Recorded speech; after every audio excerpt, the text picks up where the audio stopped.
नमस्कार दोस्तों, सीडीपी से संबंधित क्वेश्चन आंसर आज हम इस वीडियो में करेंगे, जो कि 28 दिसंबर 2022 का प्रश्न पत्र होगा। और 28 दिसंबर 2022 में जो पेपर हुआ था, इसी पेपर में जितने भी सीडीपी के क्वेश्चंस है, इसे जो है हम पार्ट वाइज करने वाले हैं।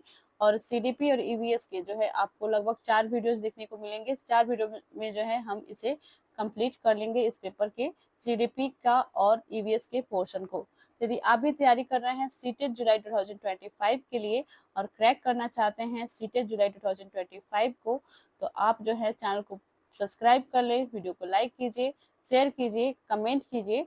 तो सीडीपी से संबंधित प्रश्नोत्तर को हम आज इस वीडियो में करते हैं। आइए शुरू करते हैं। और एक इन्फॉर्मेशन आप सभी के लिए है, एक प्लेलिस्ट बना दिया गया है इसी चैनल पर। सीटेट जुलाई 2025 नामक पेपर 1 के लिए जो है प्लेलिस्ट बना दिया गया है। पेपर 2 का अलग प्लेलिस्ट बना हुआ है। तो पेपर 1 से संबंधित जितने भी सीडीपी के और ईवीएस के क्वेश्चन है, हमने जो है बहुत सारे पेपर का ऑलरेडी कर लिया है।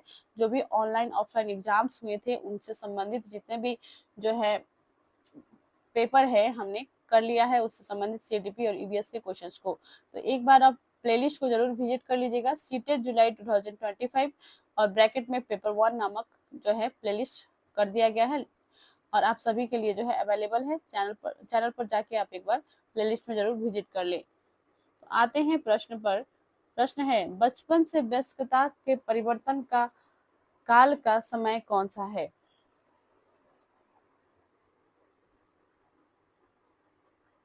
आपके ऑप्शंस हैं प्रारंभिक बाल्यावस्था, माध्यमिक बाल्यावस्था, पूर्व संक्रियात्मक बाल्यावस्था और किशोरावस्था।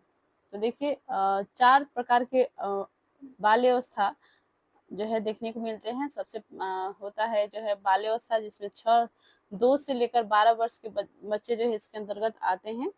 ठीक है, 2 से लेकर 12 वर्ष के बच्चे आते हैं। और इसके पश्चात जो है 12 से लेकर 19 वर्ष के, जो 18 या 19 आप कह लीजिए, ठीक है, 19 वर्ष के अंतर्गत जो भी बच्चे आते हैं, वे जो है किशोरावस्था के बच्चे होते हैं। तो इसमें देखिए आपसे पूछा गया है कि बचपन से लेकर वयस्कता के परिवर्तन काल का समय कौन सा है? इसका जो है राइट आंसर हो जाएगा किशोरावस्था, क्योंकि यह जो है 12 वर्ष से लेकर जो 18 से 19 वर्ष का जो तक का जो समय होता है, इसे किशोरावस्था कहा जाता है। और ये काल जो है एक तूफानों भरा काल होता है, जिसमें जो है परिवर्तन बहुत देखने को मिलती है। आपके अंदर जो है बहुत सारे परिवर्तन आते हैं। आप जो है बहुत समाज के प्रति बहुत अग्रेसिव हो जाते हैं। आप सोचते हैं, हो सकता है आप समाज के विरुद्ध जाने की कोशिश करें, या कोई धर्म के प्रति आपका आस्था जो है बहुत गहरा हो सकता है, या आपका सोचने का जो प्रवृत्ति है वो अलग हो सकता है, डिफरेंट हो सकता है इस अवस्था में। और ये जो है एक जिम्मेदारियां भरी अवस्था होती है, जो कि बचपन और प्रौढ़ अवस्था के बीच का जो अवस्था होता है, वही जो है किशोरावस्था का काल होता है। इसे जो है बचपन से वयस्कता का परिवर्तन काल का समय कहा जा सकता है। इसमें जो है अनेक परिवर्तन आते हैं। सोचने का जो है आपका तरीका अलग होता है दूसरों से, ठीक है। और ये जो है एक संघर्ष भरी समय भी होती है, आप ऐसा भी कह सकते हैं, क्योंकि इसी समय में जो है सभी जिम्मेदारी आपके ऊपर आ जाती हैं और आपको जो है बच्चों को भी संभालना रहता है, और जो परिवार के सदस्य जो बड़े हैं उन्हें भी संभालना रहता है। तो ऐसी अवस्था को जो है किशोरावस्था कहा जाता है, जिसे हम तूफान संघर्ष से भरे काल के रूप में भी जान सकते हैं। आगे बढ़ते हैं, प्रश्न 2 देख लेते हैं। निम्न में से किसके लिए स्थूलगामक कौशल के उपयोग की आवश्यकता होगी? तो देखिए स्थूलगामक कौशल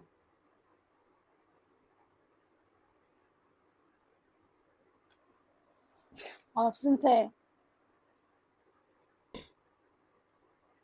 ब्रश से पेपर पर पेंटिंग करना, पेपर के टुकड़े काटना और चिपकाना, सुई में धागा डालना, चलना और दौड़ना।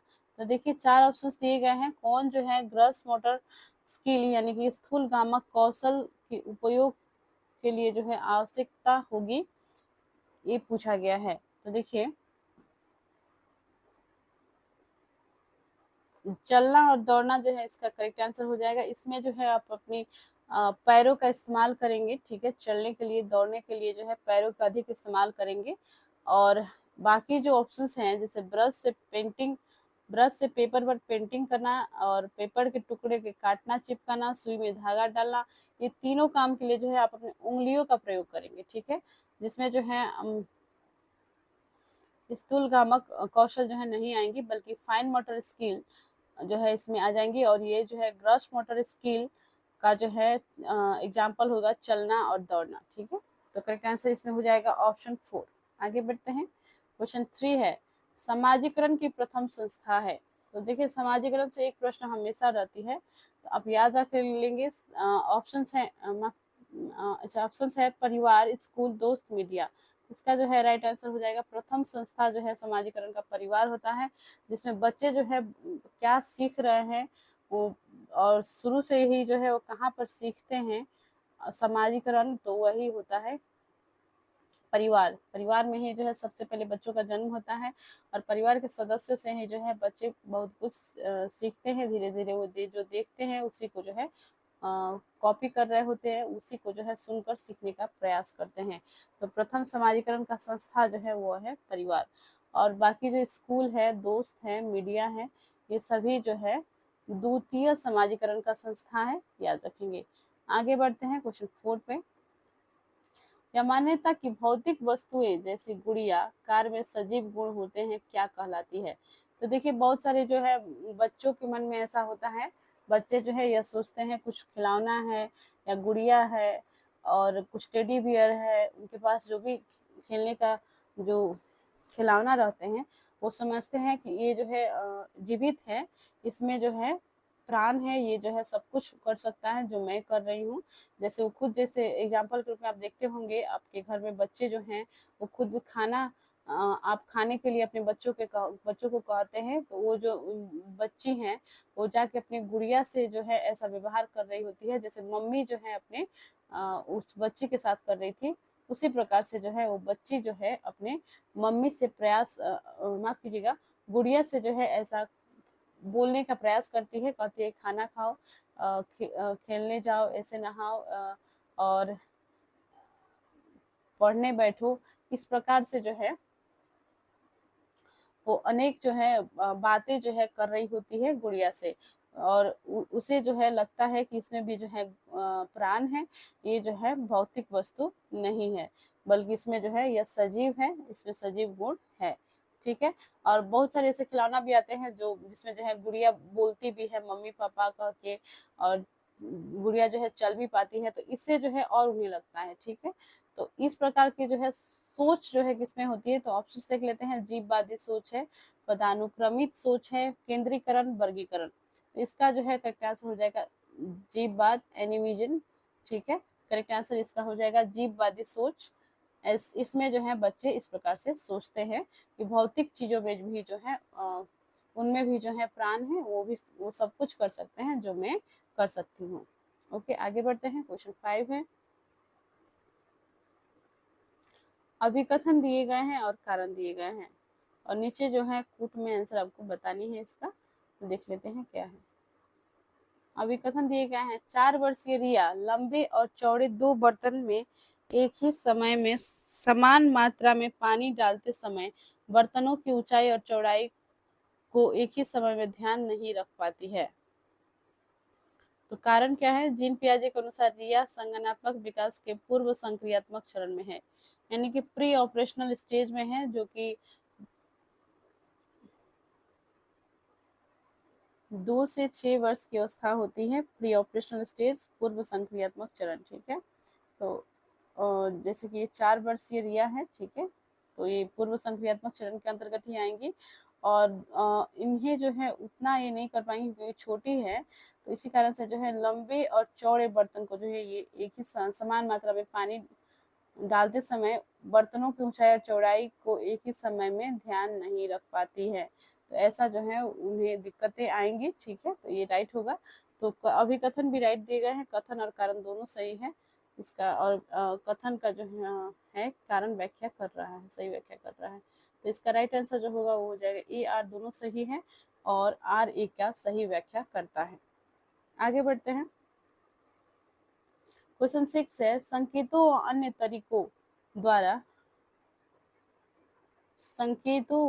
तरीकों द्वारा बच्चों को जरूरत पड़ने पर मदद करना, ठीक है, मदद करना किसका उदाहरण है? ऑप्शन है पार्ड, पुनर्बलन, अनुबंधन, संज्ञानात्मक द्वंद्व। तो देखिए यह जो है पार्ड का उदाहरण है, यानी कि स्कैफोल्डिंग का उदाहरण है। लेव वाइगोत्स्की ने जो है स्कैफोल्डिंग के बारे में बताया है और इन्होंने जो है कहा है कि बच्चे जो है जिस सीखने में जो है उन्हें परेशानी आ रही है तो उन्हें जो है संकेत द्वारा या विभिन्न इशारों द्वारा जो है उन्हें समझाया जा सकता है और जिससे जो है वो आसानी से सीख पाए, अधिगम कर पाए। तो करेक्ट आंसर इसका हो जाएगा ऑप्शन 1, ठीक है। और सामाजिक सांस्कृतिक सिद्धांत जो है वो दिया था लेव वाइगोत्स्की ने ही, ये भी याद रखेंगे, इससे संबंधित भी प्रश्न आते हैं। आगे देखते हैं। बच्चों की शिक्षा के लिए वाइगोत्स्की के सिद्धांत का अनुप्रयोग प्रस्तावित करता है। तो देखिए ऑप्शन है सहयोगात्मक अधिगम, क्रिया प्रसूत अधिगम, रटंत अधिगम, निष्क्रिय अधिगम। तो देखिए यहाँ पे बच्चों की शिक्षा के लिए जो है वाइगोत्स्की का कौन सा सिद्धांत जो है सिद्धांत का अनुप्रयोग प्रस्तावित करता है? तो यह होगा सहयोगात्मक अधिगम। वाइगोत्स्की ने जो है यह कहा था बच्चे जो है एक दूसरे का सहयोग जब करेंगे, सहपाठियों द्वारा जो है सहयोग मिलेगा और समूह कार्य करेंगे तो उन्हें जो है आसानी से वो सीख पाएंगे। और क्योंकि बच्चों को जो है इन्होंने ही जो है सामाजिक सांस्कृतिक सिद्धांत को दिया था जिसमें इन्होंने यह बात कही थी, इस सिद्धांत के अनुसार जो है बच्चे जो है समाज में सीखते हैं और एक दूसरे के साथ जो है इंटरेक्ट करके सीखते हैं और सहयोगात्मक वातावरण में जो है बच्चे और आसानी से सीखते हैं। तो करेक्ट आंसर हो जाएगा सहयोगात्मक अधिगम, ऑप्शन 1 राइट हो जाएगा। क्रियात्मक प्रस्तुत अधिगम नहीं होगा, रटंत अधिगम तो बिल्कुल भी नहीं होगा, निष्क्रिय कहीं भी दिखे, रटंत कहीं भी दिखे तो आप जो है समझ जाएंगे कि ऑप्शन जो है नेगेटिव है। ओके, और नेगेटिव यदि नहीं करके पूछा गया है क्वेश्चन में तो आपको नेगेटिव ही ऑप्शन ढूंढना होता है, ये भी याद रखेंगे। आगे बढ़ते हैं क्वेश्चन 8 में।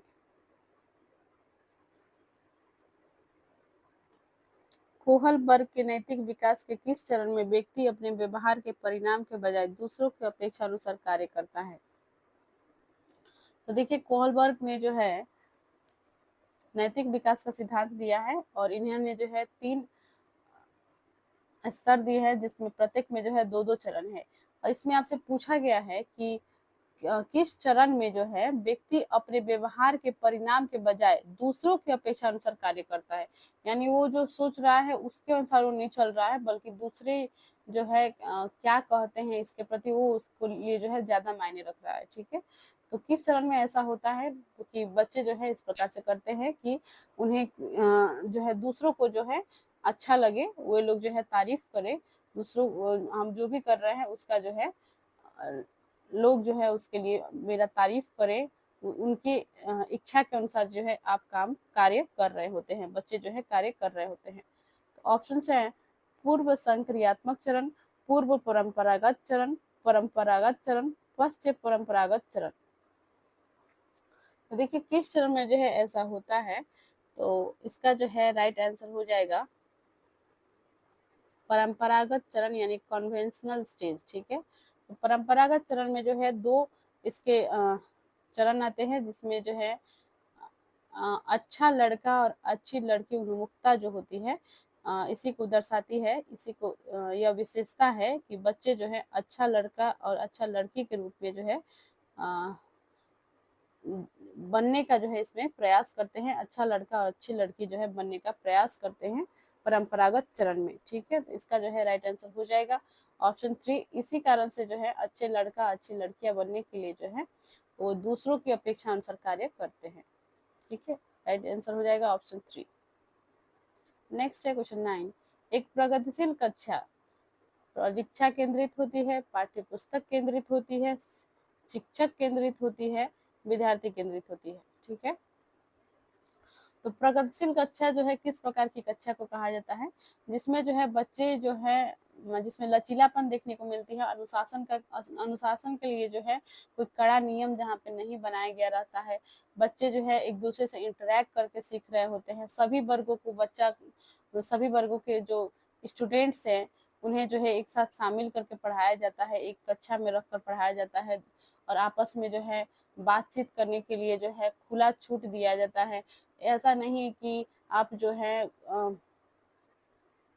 कड़ा अनुशासन बना कर रखे हुए हैं क्लास में, आप बच्चों को जो है एक दूसरे से बात भी करने नहीं दे रहे हैं, कोई भी जो है वो डिस्कशन नहीं कर पा रहे हैं और खुद से जो है कोई एक्टिविटी आप नहीं करा रहे हैं या खुद भी जो है वो एक्टिविटी में इन्वॉल्व नहीं है। तो इस प्रकार की जो कक्षाएं होती हैं इसे प्रगतिशील कक्षा नहीं कहा जा सकता। लेकिन जिन कक्षाओं में जो है लचीलापन है, कठोर नियम नहीं है और बच्चे जो है एक दूसरे से इंटरेक्ट करके सीख रहे हैं और बच्चे जो है खुद से कुछ कर करके गतिविधियां जो है वो सीख रहे हैं और साथ में जो है शिक्षक जो है बस उनकी मदद के लिए है और ना कि लेक्चर देने के लिए। ठीक है, तो इस प्रकार की जो कक्षा होती है वो विद्यार्थी केंद्रित होती है। तो करेक्ट आंसर इसका हो जाएगा विद्यार्थी केंद्रित होती है। पाठ्य पुस्तक का सिर्फ आप आए और पाठ्य पुस्तक में जो चैप्टर दिया है बस उसे पढ़ा लिए फिर निकल गए, इस प्रकार से नहीं होता है। तो ये भी नहीं होगा। परीक्षा केंद्रित नहीं होता है, शिक्षक केंद्रित भी नहीं होता है। शिक्षक केंद्रित शिक्षा का अर्थ हुआ कि जिसमें जो है शिक्षक जो कह रहे हैं वही बच्चे करेंगे। जैसे कि आप एग्जाम्पल के रूप में ले सकते हैं कि शिक्षक क्लास में इंटर किए, उन्होंने जो है किसी एक विषय पर लेक्चर दे दिया और उसके पश्चात जो है बच्चे जो है बस सुन रहे हैं, कोई एक्टिविटी नहीं कर रहे हैं, खुद से जो है कोई प्रश्न नहीं पूछ सकते हैं, ऐसा नियम बनाया गया है। तो इस प्रकार से जो सिस्टम होती है वो सही नहीं होती है। शिक्षक केंद्रित जो है शिक्षा नहीं होना चाहिए। और एनईपी 2020 में भी ये कहा गया है कि बच्चों को जो है शिक्षा जो है विद्यार्थी केंद्रित होना चाहिए, न कि शिक्षक केंद्रित। ओके, तो ऑप्शन 4 राइट हो जाएगा। आगे बढ़ते हैं। रेनो एक विद्यालय में परामर्शदाता है। हार्वर्ड गार्डनर के सिद्धांत के अनुसार प्रभावी परामर्शदाता के रूप में उसके पास कौन सी बुद्धि होनी चाहिए? तो देखिए 9 प्रकार की बुद्धि के बारे में जो है हार्वर्ड गार्डनर ने बताया था और इन बुद्धि में से जो है कौन सा बुद्धि जो है एक परामर्शदाता के पास होना चाहिए? तो विद्यालय में जो है परामर्शदाता है रेनू और कौन सा बुद्धि जो है इनमें होनी चाहिए? तो ऑप्शन है आपके भाषाई, स्थानिक, पारस्परिक, अंतर्वैयक्तिक और अंतःवैयक्तिक है। ठीक है, अंतर्वैयक्तिक यानी कि इंटरपर्सनल, अंतःवैयक्तिक यानी कि इंट्रापर्सनल। ठीक है, भाषाई जो है लिंग्विस्टिक हो गया, लिंग्विस्टिक इंटेलिजेंस। और तो देख लेते हैं इसका जो है राइट आंसर हो जाएगा ऑप्शन 3 पारस्परिक अर्थात अंतर्वैयक्तिक बुद्धि यानी कि इंटरपर्सनल इंटेलिजेंस जो है एक परामर्शदाता में होना चाहिए, ताकि वह जो है दूसरों की जो है क्या इच्छाएं हैं, क्या वो जानना चाह रहा है और विद्यालय के बारे में जो है क्या जानना चाहता है, ये सभी जो है वो पढ़ सके। ठीक है, तो अंतर्व्यक्ति के अंतर्गत जो है दूसरों की क्या इच्छाएं हैं, दूसरों में क्या क्षमता है, क्या कमी है, आप यह जो है समझ पाते हैं। तो इस प्रकार की बुद्धि जो है एक परामर्शदाता के लिए आवश्यक है।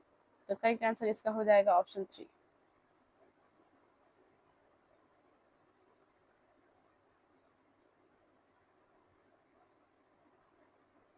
क्वेश्चन 11 है, राष्ट्रीय शिक्षा नीति नेशनल एजुकेशन पॉलिसी 2020 के अनुसार एक शिक्षक को शिक्षण अधिगम प्रक्रिया के दौरान प्राइमरी स्कूल के बच्चों से संप्रेषण के लिए किस भाषा का प्रयोग करना चाहिए?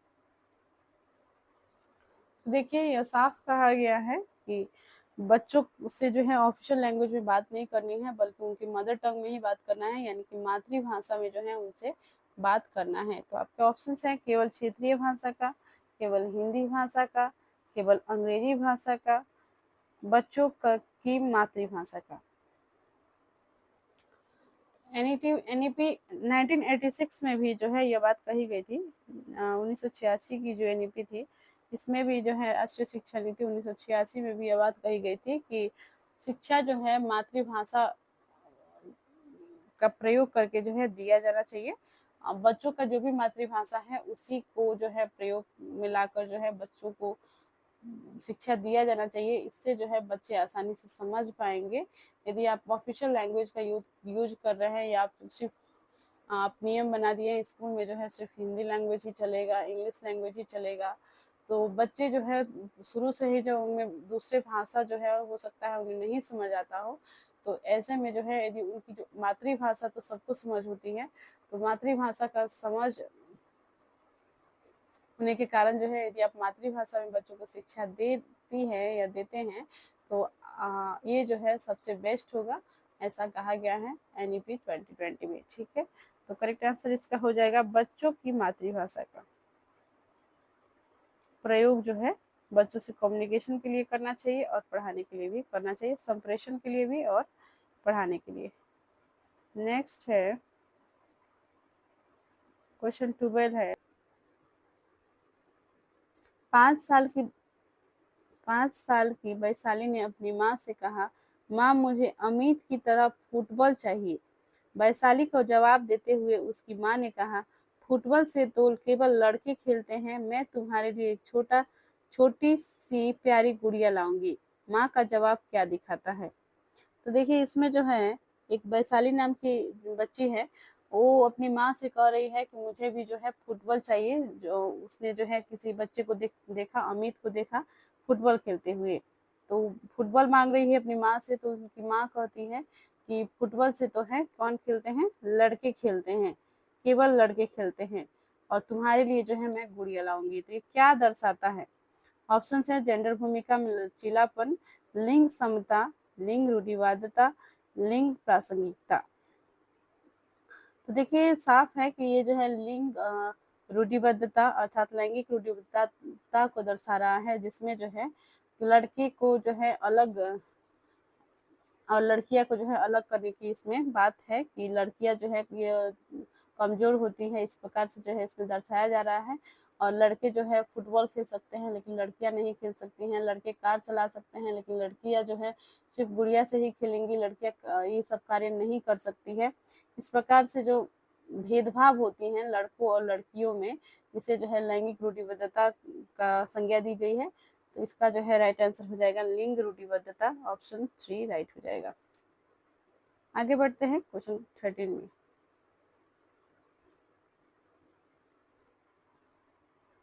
क्वेश्चन 13 है, बच्चों का नामीकरण व उन्हें वर्गों में बांटना। तो देखिए बच्चों को जो है यदि आप कोई टैलेंट बच्चों को जो है एक समूह बना देते हैं, कोई कमजोर बच्चों का जो है अलग समूह बना देते हैं, या अन्य भेदभाव करके जो है आप जैसे कोई पिछड़ा हुआ समाज से आ रहा है तो उसे आप अलग उसका समूह बना रहे हैं, तो समूहों में बांट रहे हैं, वर्गों में बांट रहे हैं और नामीकरण कर रहे हैं, तो ये जो है नेगेटिव होता है, ये बच्चों के लिए जो है अच्छा नहीं होता है। बच्चे जब सभी बच्चे एक दूसरे के साथ इंटरेक्ट करते हैं, चाहे वो टैलेंट हो, कमजोर हो या किसी भी वर्ग से आते हो, तो वो बच्चे जो है बहुत कुछ सीखते हैं। और जब उन्हें अलग भी कर दिया जाएगा तो वो कैसे सीख पाएंगे?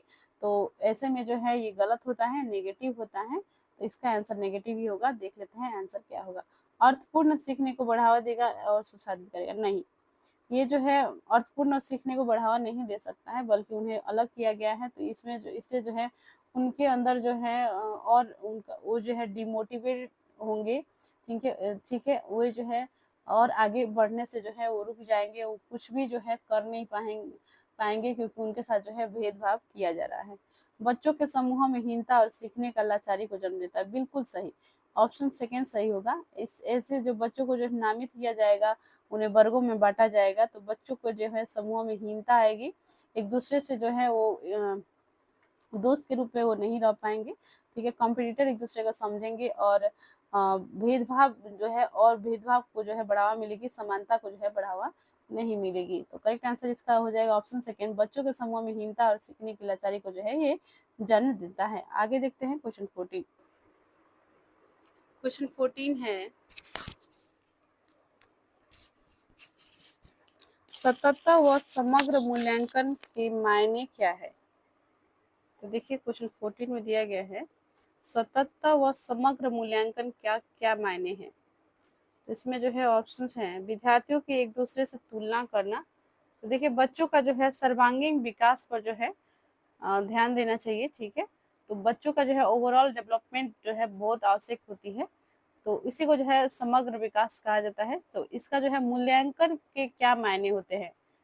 तो देखिए तुलना करना नहीं होगा, ऑप्शन 1 करेक्ट नहीं होगा, क्योंकि इसमें जो है तुलना करने की बात कही गई है। ठीक है, बच्चे के व्यापक विकास से जुड़ी सभी स्कूली गतिविधियों के आकलन के सभी पहलुओं को शामिल करना, ये सही हो जाएगा। इसमें जो है समग्र मूल्यांकन कहा गया है, यानी कि जो विद्यालय में जो है जो भी गतिविधियां कराई जा रही है उसी के अनुसार से जो है सभी पहलुओं पर जो है सभी पहलुओं को जो है शामिल करना चाहिए, ना कि केवल आप जैसे कि परीक्षा आप ले लिए और परीक्षा में जो है बच्चों का नंबर जिनका कम है, आप ऐसा कह रहे हैं कि वो जो है बच्चा कमजोर है, वो पढ़ नहीं पाता है, ठीक से पढ़ता नहीं है, इस प्रकार से जो है आप मूल्यांकन नहीं कर सकते हैं। बल्कि उसके जो है वो खेल में कैसा है, पढ़ने में कैसा है, बात करने में कैसा है, उसका कम्युनिकेशन स्किल कैसा है, उसका भाषा का कितना विकास है, और समूहों में जो है वो किस प्रकार से कार्य करता है, कुछ गतिविधियां दी जा रही है वो जो है किस प्रकार से वो प्रोजेक्ट को कर रहा है, ये सभी चीजों का जो है आकलन होना चाहिए। इन सभी पहलुओं पर जो है आकलन होना चाहिए। उसी प्रकार से जो है उसी को जो है सतत व समग्र मूल्यांकन भी कहा जाता है। तो इसका जो है राइट आंसर हो जाएगा ऑप्शन सेकेंड। ऑप्शन थर्ड में दिया है केवल शैक्षिक गतिविधियों के आधार पर। देखिए मैंने अभी भी कहा कि सिर्फ शैक्षिक गतिविधियों के आधार पर मूल्यांकन नहीं करना है, बल्कि सभी गतिविधियों को जो है इसमें शामिल करना है, तो ये भी गलत हो जाएगा। ऑप्शन 4 है साल के अंत में बच्चों का मूल्यांकन करना, उनकी अगली कक्षा में पदोन्नति का निर्णय लेने के लिए मूल्यांकन। सिर्फ आप साल के अंत में जो है कोई बच्चों का मूल्यांकन करते हैं, तो कुछ बच्चे जो हो सकता है उस समय बहुत एक्टिव हो, कुछ बच्चे जो है अनेक अदर चीजों में एक्टिव हो, तो इस प्रकार से मूल्यांकन नहीं हो सकता है। ठीक है, तो ये गलत है। इसका राइट आंसर जो होगा वो ऑप्शन सेकेंड ही होगा।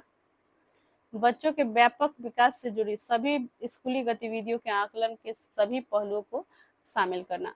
आगे बढ़ते हैं।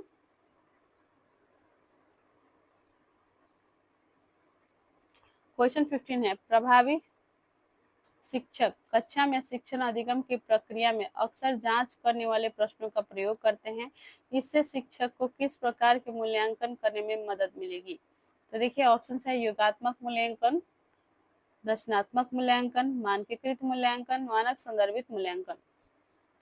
तो देखिए योगात्मक नहीं होगा, मानकीकृत भी नहीं होगा, मानक संदर्भित भी नहीं होगा। तो ये जो है रचनात्मक मूल्यांकन की जो है यहाँ पे बात हो रही है, क्योंकि एक शिक्षक जो है जब शिक्षण अधिगम प्रक्रिया चल रही होती है कक्षा में, यानी कि जब शिक्षक पढ़ा रहे होते हैं, तो बच्चे से जो है बच्चों को जांच करने के लिए जो है वो क्या करते हैं, प्रश्न पूछते हैं।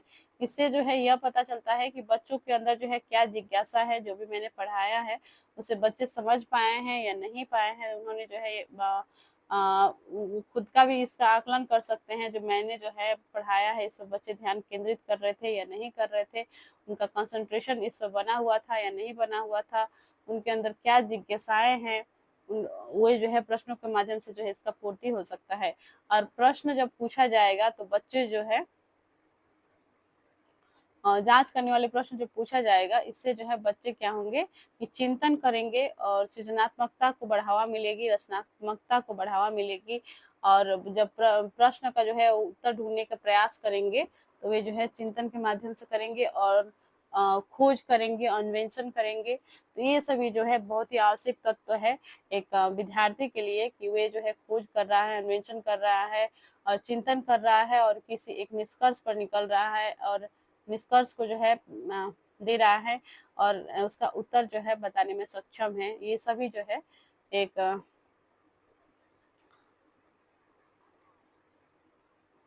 रचनात्मक मूल्यांकन का जो है इसमें